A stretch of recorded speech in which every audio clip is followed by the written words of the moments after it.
ओम आर्य कन्या inter college Prayagraj. मैं श्रीमती मोह बासु।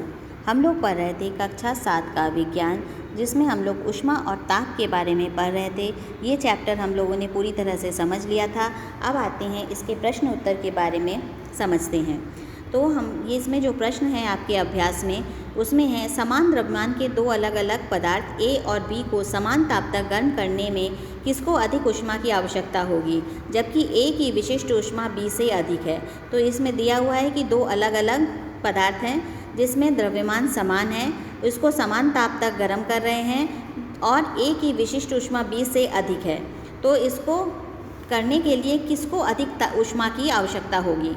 तो इसमें आपको उत्तर लिखना है समान द्रव्यमान के दो अलग अलग पदार्थों को ए तथा बी को समान ताप तक गर्म करने के लिए बी को अधिक ऊष्मा की आवश्यकता होगी। क्यों? क्योंकि बी की जो विशिष्ट ऊष्मा है वो ए से कम है। ठीक है। इसके बाद नेक्स्ट सवाल है 98.6 डिग्री फ़ारेनहाइट को डिग्री सेंटीग्रेड में बदलिए। ये बहुत आसान है, इसलिए क्योंकि आपको पता है कि 98.6 डिग्री फ़ारेनहाइट बराबर 37 डिग्री सेंटीग्रेड होता है।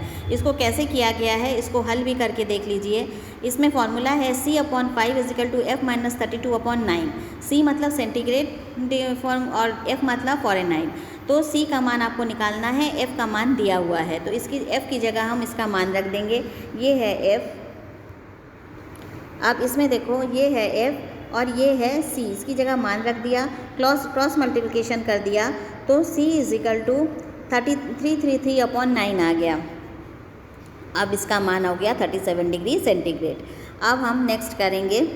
अब देखो दूसरा है 5 कैलोरी कितने जूल के बराबर होता है। हमें पता है कि 1 कैलोरी बराबर 4.18 जूल।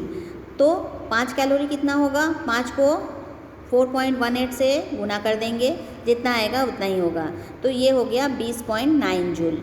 ठीक है। इसके बाद नेक्स्ट सवाल है समान पदार्थ के दो टुकड़ों का द्रव्यमान क्रमशः 2 किलो और 4 किलो है। समान ऊष्मा देने पर किसका ताप अधिक होगा।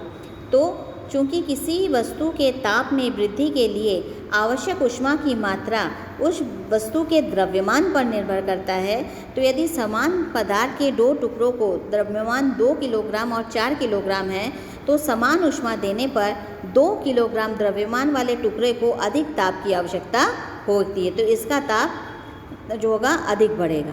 ठीक है। किसका ताप अधिक बढ़ेगा, 2 किलोग्राम वाले वस्तु का ताप अधिक बढ़ेगा। इस तुम लोगों को समझ में आ गया होगा बच्चों। अब नेक्स्ट है 0.2 किलोग्राम द्रव के ताप को 20 डिग्री से 70 डिग्री तक बढ़ाने के लिए 700 कैलोरी ऊष्मा की आवश्यकता होती है। द्रव की विशिष्ट ऊष्मा ज्ञात कीजिए। द्रव की विशिष्ट ऊष्मा दो चीज़ में ज्ञात करनी है, कैलोरी में भी और जूल में भी। तो यहाँ पे देखो क्या दिया हुआ है, दिया हुआ है ऊष्मा की मात्रा यानी Q हम लोगों को दिया हुआ है 700 कैलोरी। तो इसको हम लोग जूल में बदलेंगे। 700 हम जानते हैं कि 1 कैलोरी बराबर 4.18 जूल, तो 700 कैलोरी इंटू 4.18 हो जाएगा 2926 जूल। तो पदार्थ का द्रव्यमान कितना है, 0.2 जूल। और पदार्थ की ताप वृद्धि मतलब डेल्टा T कितना हो जाएगा, 700 degree centigrade minus 20 degree centigrade यानी 50 डिग्री सेंटीग्रेड। हमें निकालना क्या है, विशिष्ट ऊष्मा। तो सबसे पहले हम विशिष्ट ऊष्मा जूल में निकालेंगे। हमें फॉर्मूला पता है S = Q/m × डेल्टा T। तो Q की जगह Q की वैल्यू रख देंगे। ये देखो,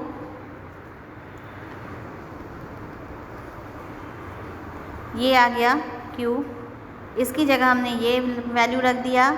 अब इसके बाद m की जगह हम 0.2 रख देंगे और t की जगह हमें जो पता है वो रख देंगे। ठीक है। इसको रखने से हमें वैल्यू मिलती है 2926/10। तो इसको हम कर देंगे 10 से अगर भाग करेंगे तो 1 के आगे पॉइंट लग जाएगा, 292.6 जूल। ये हमारा जूल में आंसर आ गया। तो 292.6 जूल को अब किस में बदलना है, अब बदलना है कैलोरी में। तो तुम्हें पता है 4.18 जूल बराबर 1 कैलोरी है, तो 292.6 जूल को हम 4.18 से भाग दे देंगे, आ जाएगा 70 कैलोरी प्रति किलोग्राम पर डिग्री सेंटीग्रेड। तो आंसर हो जाएगा कैलोरी में द्रव की विशिष्ट ऊष्मा 70 कैलोरी पर डिग्री सेंटीग्रेड पर किलोग्राम डिग्री सेंटीग्रेड, और जूल में द्रव की विशिष्ट ऊष्मा हो जाएगी 292.6 जूल पर किलोग्राम डिग्री सेंटीग्रेड। ये सवाल का आंसर जूल में और कैलोरी में हो गया।